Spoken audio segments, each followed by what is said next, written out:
Welcome to Brewster Friends Church and our teaching for Sunday, March 20th, 2022. We have been turning through the Gospel of John this year, and we are in John chapter 6 today, if you want to turn there with us. And I was reminded this week that some years ago, the mother of one of my good friends from high school was killed in a car accident. And I was pastoring in Michigan at the time. And so when I first heard about it, and I heard when her funeral was, my first reaction is that I was too busy to go. It was on a Saturday. It was like 6 hours away. I had church on Sunday. We had a youth event on Saturday night. I had just traveled down there the weekend before. Just looking at my schedule, the funeral it didn't fit. And as my friends and I were communicating leading up to that day, some of them began to talk about how my friend was struggling, rightfully so, at the shocking death of his mother. And I'd already said that I wasn't going to be able to go, and everybody understood because all the reasons that I gave were legitimate, were real. They weren't excuses. But I began to ask myself, if I can't rearrange my schedule to be there for something like this, what kind of friend am I? What good is it to have a friend if you can't be there for each other in a situation like this? You know, wouldn't I want my friends to be there if that were my mom, if I were like that? I knew I couldn't change anything. I knew I wasn't going to take away the grief or take away what he was feeling or experiencing, but I could just be there for him. And the whole experience, I was able to go. Long story short, I canceled events. I rearranged services. I made calls, found people to fill in, and I was able to go to the funeral and not just go to the funeral, but able to go and just spend time with my friend and be a part of the group there to support him.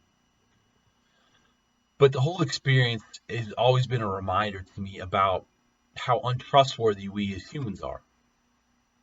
And we're often even untrustworthy in the most difficult of situations, the situations where it's easy to know, hey, this is when you show up. This is when you're there for people. This is when people are hurting and broken and lost. Our selfishness, our excuses, our pride, our brokenness keeps us from being the kind of trustworthy people that we should be, that we ought to be. And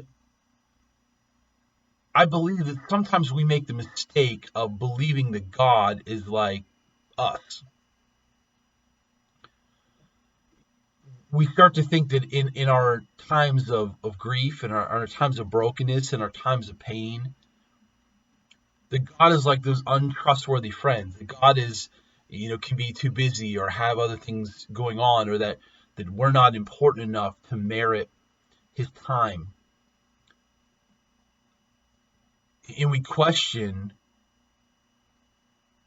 him, his trustworthiness, his ability, his desire to meet our needs. Is he there? Does he care? In the passage that we're going to look at today in John 6, a very familiar passage, that a story that is in all four of the Gospels, which means that it was memorable, it was impactful, it was vital to understanding who Jesus is. We see Jesus care about and meet one of a simple need.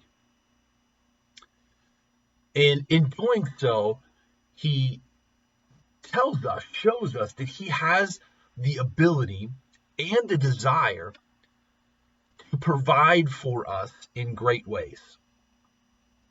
And what we see is that while we may prove untrustworthy as friends or parents or children or in all of our relationships, while we might forget or abandon people in times of need, or our selfishness might sometimes overtake us and overwhelm us, that we are never able to say that of Jesus Christ. That he doesn't just meet our needs, he meets our needs with an abundance. We might have good reason not to trust people, but we have no reason not to trust our Savior. He will always care for us. He'll always meet our needs. He'll always be there with us in our trials. And when no one else is there, when everyone else is withered away, when everybody else has left us alone, he is there. But we hear today of how we can trust Jesus when no one else and nothing else seems like enough. That when everything else and everyone else in the world feels empty, he's the one that can fill us. And not just give us what we need, but give us even more. And we see how trusting in him makes us enough for others around us as well. It's how we overcome our selfishness. It's how we become the kind of people that we should be in these moments, in these seasons of pain, of grief, of guilt. So let me read you this passage today, John chapter 6, verses 1 to 15. Bring my Bible here. It says, after this, Jesus crossed over to the far side of the Sea of Galilee, also known as the Sea of Tiberias. A huge crowd kept following him wherever he went, because they saw his miraculous signs as he healed the sick. Then Jesus climbed a hill and sat down with his disciples around him. It was nearly time for the Jewish Passover celebration. Jesus saw how a huge crowd of people coming to look for him. Turning to Philip, he said, "Where can we buy bread to feed all these people?" He was testing Philip, for he already knew what he was going to do. Philip replied, "Even if we worked for months, we wouldn't have enough money to feed them." Then Andrew, Simon Peter's brother, spoke up. "There's a young boy here with 5 barley loaves and 2 fish. But what good is that with this huge crowd?" "Tell everyone to sit down," Jesus said. So they all sat down on the grassy slopes. The men alone numbered about 5,000. And then Jesus took the loaves, gave thanks to God, and distributed them to the people. Afterward, he did the same with the fish. And they all ate as much as they wanted. After everyone was full, Jesus told his disciples, "Now gather the leftovers so that nothing is wasted." So they picked up the pieces and filled 12 baskets with scraps left by the people who had eaten from the 5 barley loaves. When the people saw him do this miraculous sign, they exclaimed, "Surely he is the prophet we have been expecting." And when Jesus saw that they were ready to force him to be their king, he slipped away into the hills by himself. This is a familiar miracle story to us, the only miracle recorded in all 4 Gospels. It's a rather simple story with large crowds of people following Jesus because he's performing miracles, and they want in on the action. And it says that the crowd has grown to 5,000 men, and the estimates say that you can count everyone else in those crowds. That would mean as many as 20,000 people. I don't know that estimates of what we know of family sizes and how they'll function then.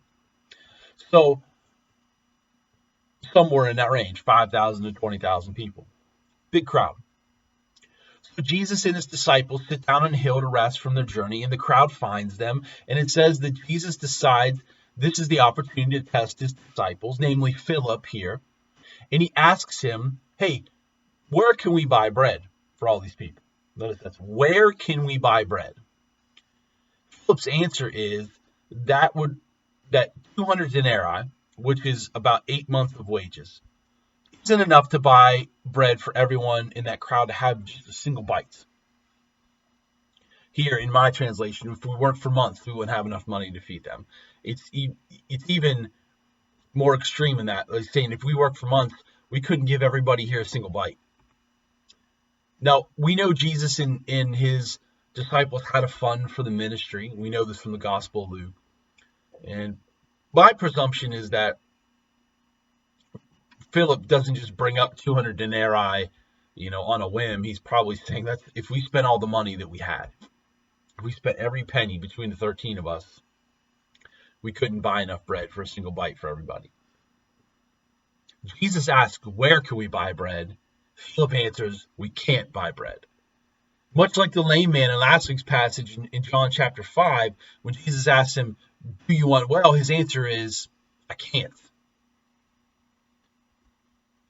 Not answering Jesus' question, right? We know from the other Gospels that the disciples planned to send the people off to go fend for themselves, go get your own bread.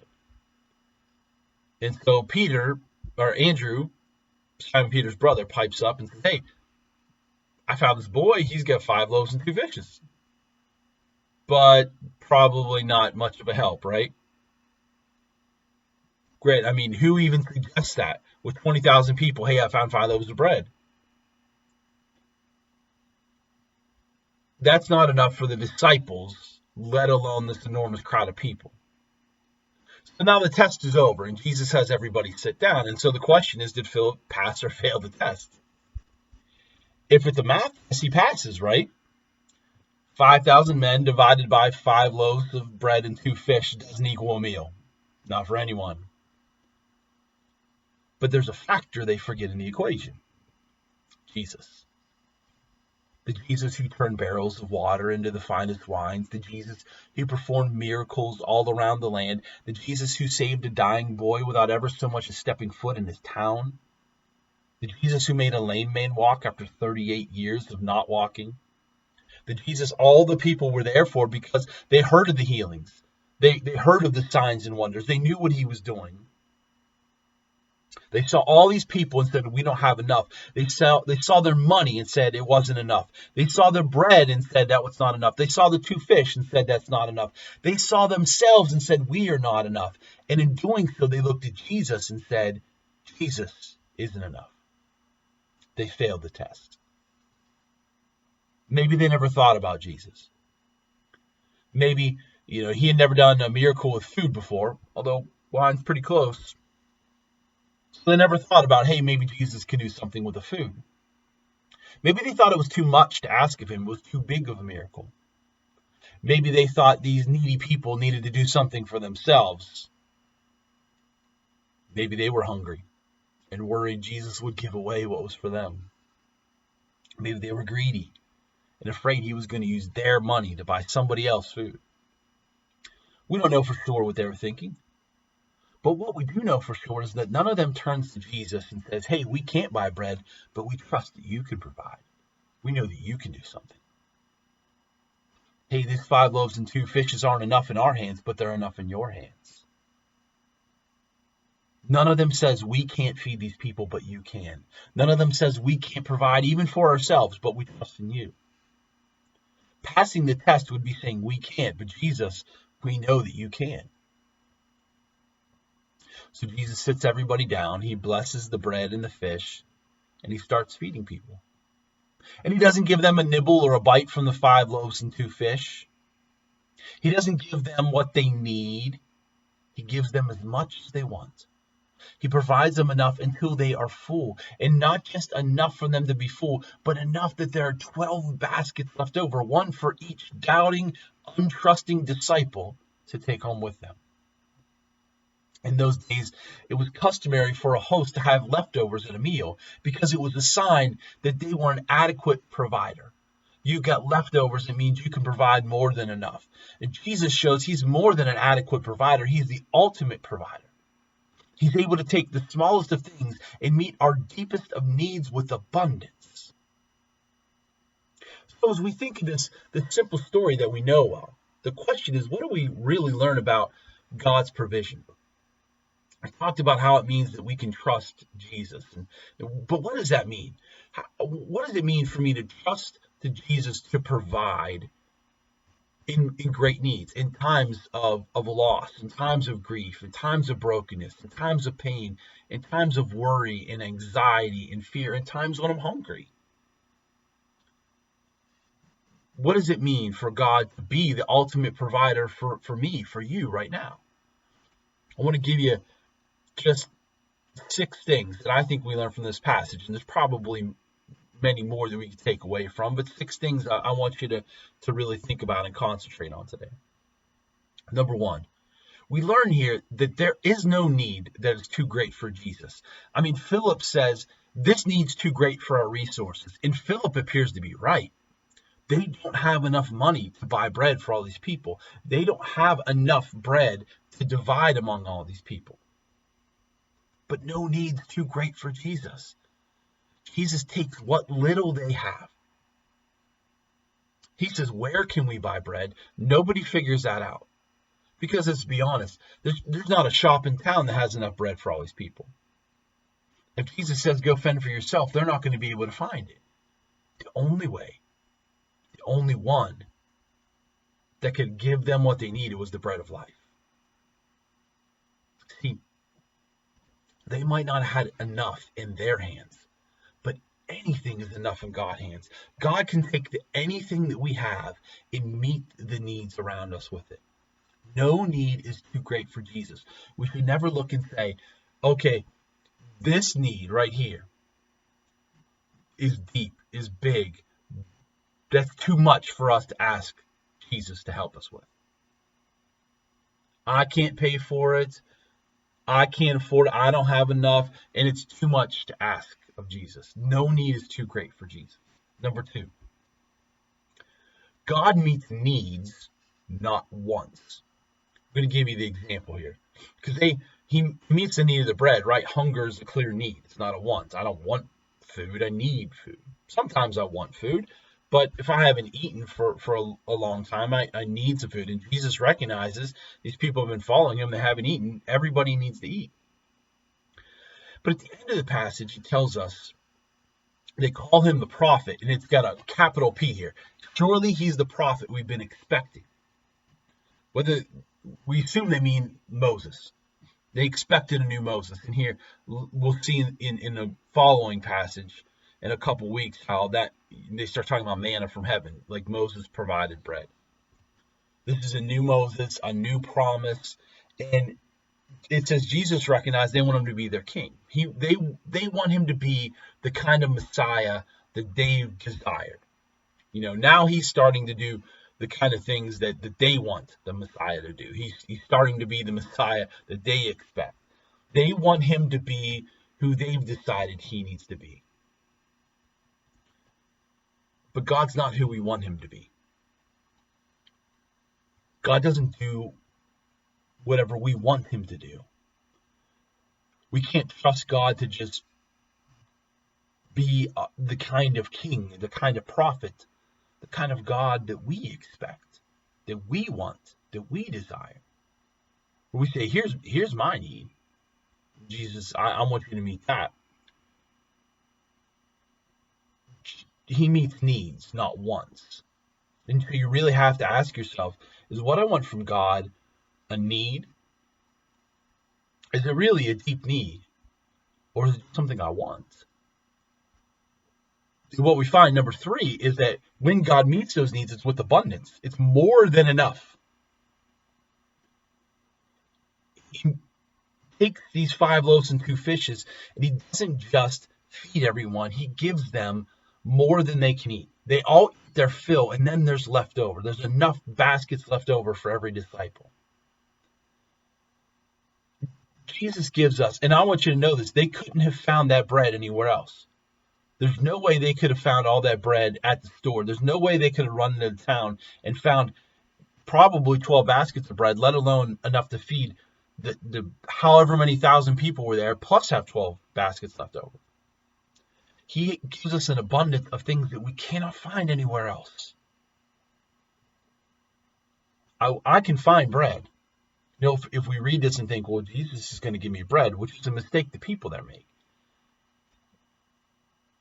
then we've misunderstood what Jesus is doing here.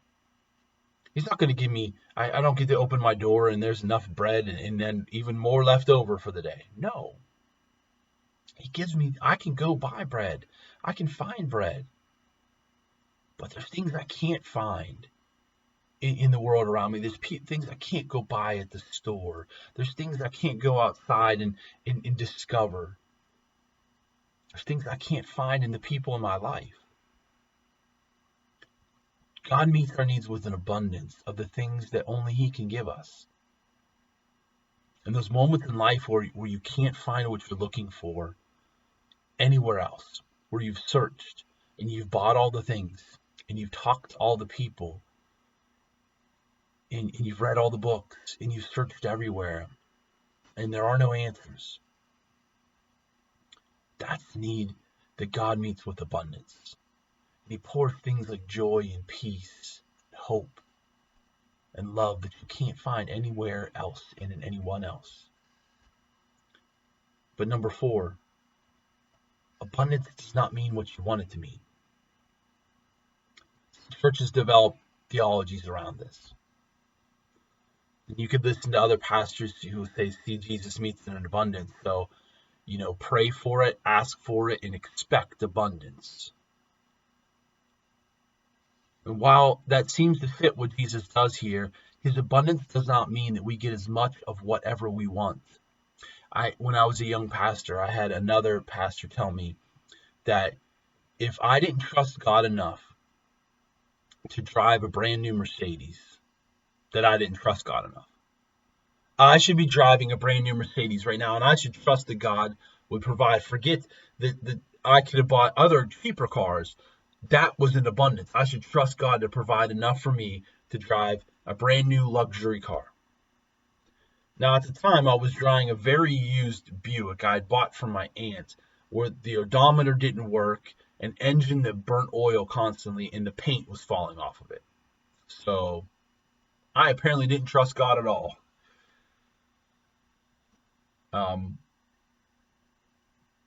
And He was trying to tell me that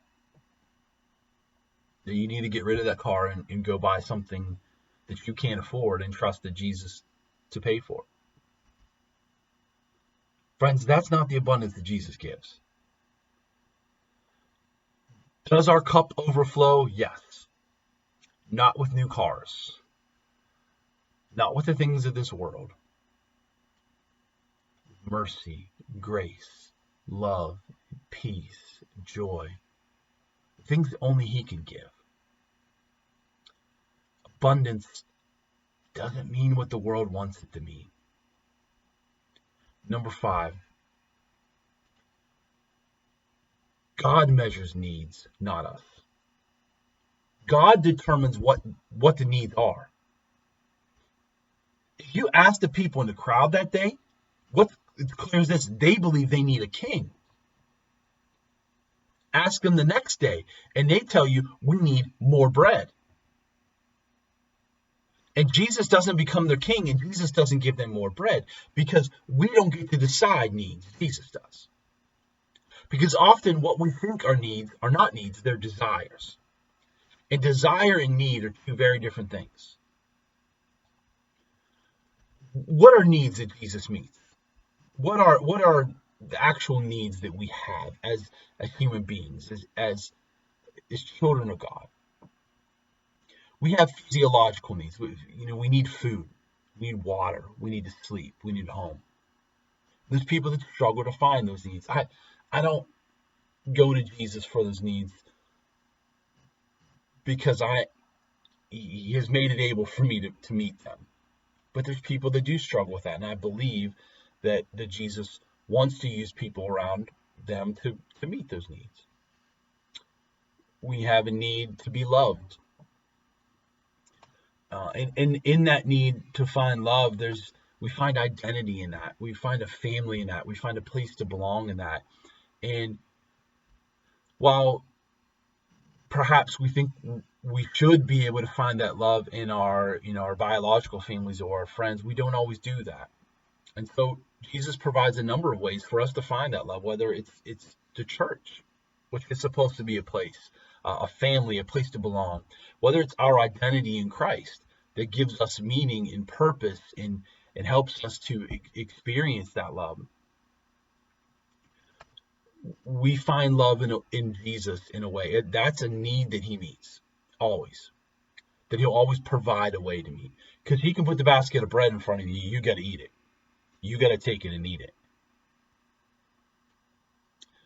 I believe esteem is a need. That people need to feel wanted. They need to feel loved. They don't just need to be loved. They need to feel that, and they need to have the confidence, the achievement, the respect. And sometimes what we find is the people who say they love us in the world, or perhaps do love us, their love is, their love tears down instead of builds up. It tells us all the things that are, I love you, so let me tell you all the things that are wrong with you. Or better, they don't tell you. They treat you well to their face, but then as soon as you're gone, they start tearing you down and complaining about you. And they, and that shines through. That doesn't build you up. They're not trying to build you up. But God wants to do that. Because you are a child of God. You are created in his image. And he has given you purpose. He has given you worth. And he wants you to find that for yourself. Most importantly, we have a need to be saved. We'll read later that Jesus is the true bread of life, the one who comes down from heaven and gives life to the world. And he's not talking about this life we're breathing and we're eating and we're just living physically. No, he came to give us salvation, to save us from that which we could not save ourselves. That is a need that only Jesus has met, that only Jesus can meet, a need that we only find filled in him, and he's met it with abundance. Everyone is able to be saved because of what Jesus has done, because that bread of life was broken for us. Number 6, the final lesson in God's provision is that God wants to use you. God uses the not enough we have to meet the needs of others. How do the people who can't provide for them the food for themselves? I said I can't. How do people who don't have enough to eat, how do they provide for them? Let me ask you this. There's 5,000 to 20,000 people on this hillside. And there's only one little boy who packed a lunch? There's only one little boy whose mom cared enough to give him food. Surely there had to be somebody else who planned to eat.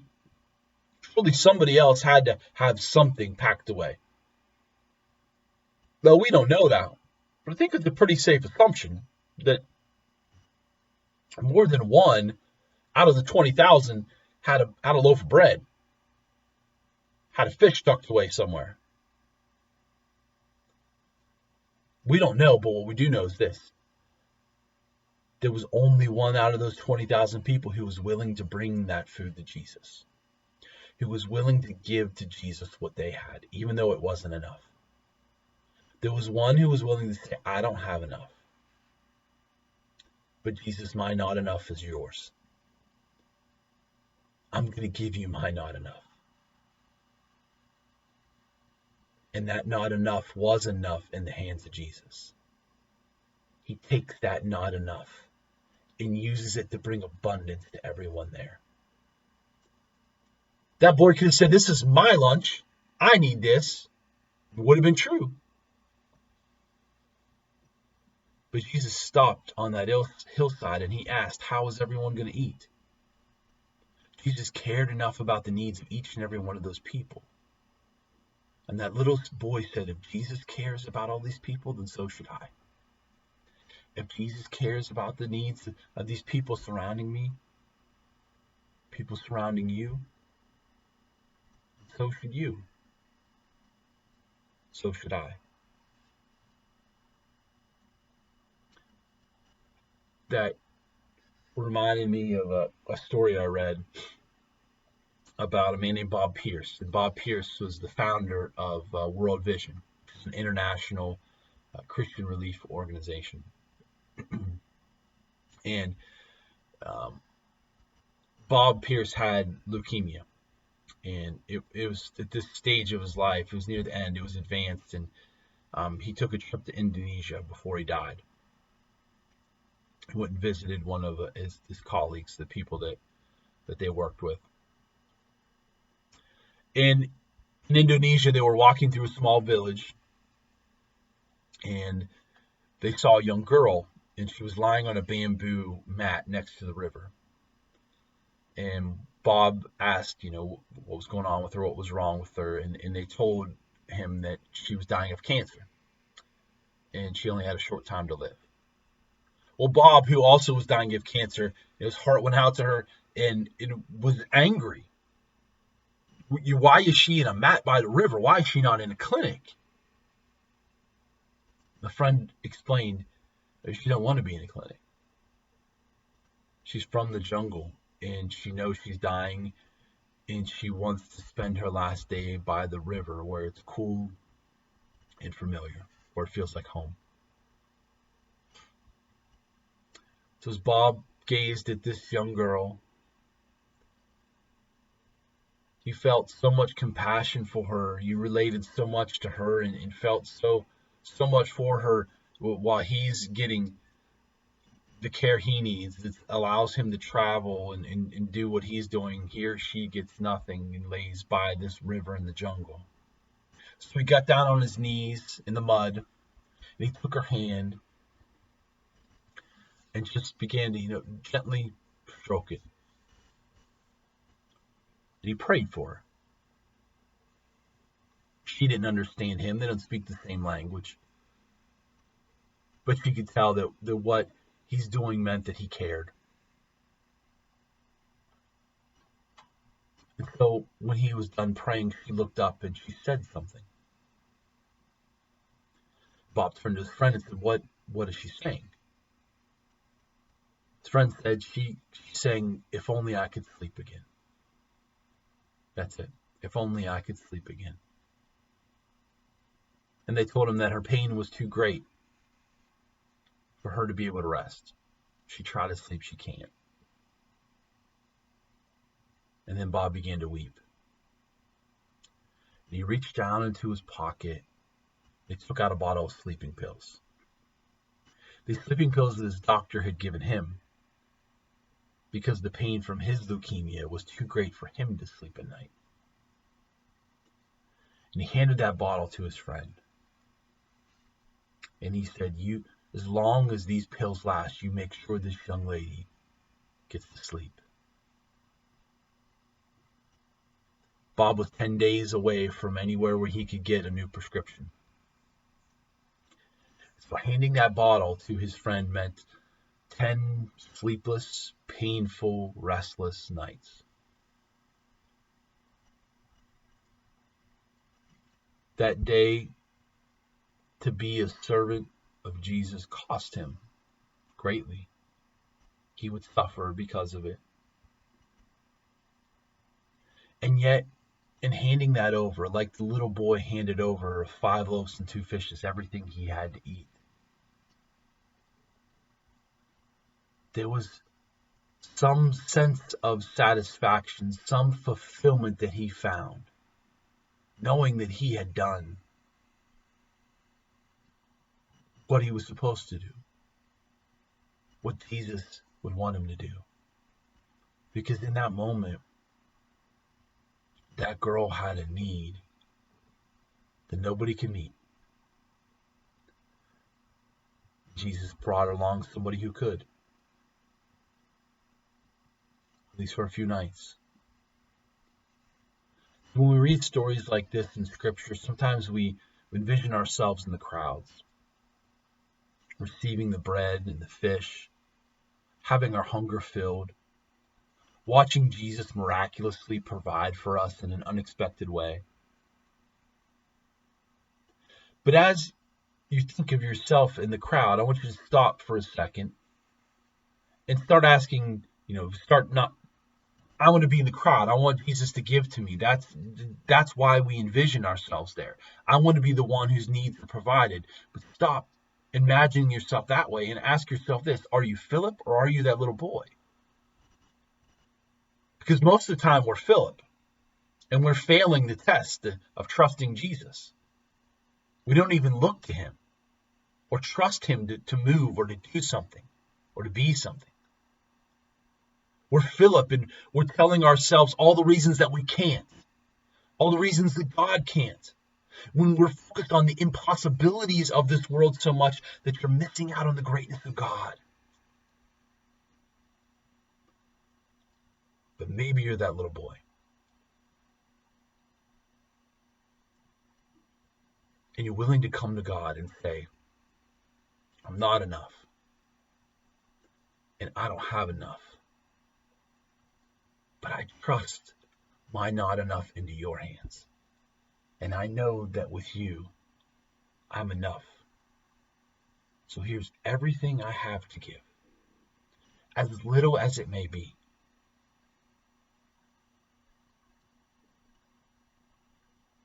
The question of what matters more to you. That God provided for you what you need, or gave you the opportunity to provide for someone else in great need. Bob could have easily said, these are my sleeping pills and I need them.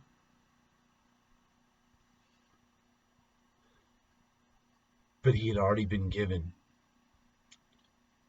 enough from Jesus. His needs were met in a way that allowed him to give away what he needed for someone else. Do you trust in God not only to be the greatest provider of what you need, but also to provide for others through you? To give you an overflowing amount of leftovers to continue to sustain you?